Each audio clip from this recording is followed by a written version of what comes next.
জালালাবাদ কোম্পানির এই টিন ব্যবহারের জন্য আঙুর ডাকছে।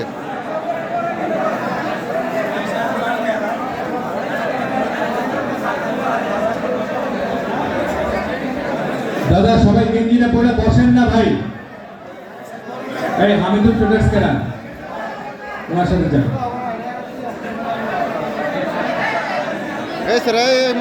ভাই গেঞ্জি আমি আবারও বলতেছি, যাদের কার্ড আছে, যারা আজকে আমাদের এখানে নিমন্ত্রিত, তারাই সেই গেঞ্জিগুলো পাবেন। বাকি যারা আছে গেঞ্জিগুলো নিয়েন না এবং শুধু গেঞ্জিগুলো পরে আপনারা বসেন। হ্যাঁ রেডি করেন, কোন কোন জায়গায় দিবেন দিয়ে রাখেন।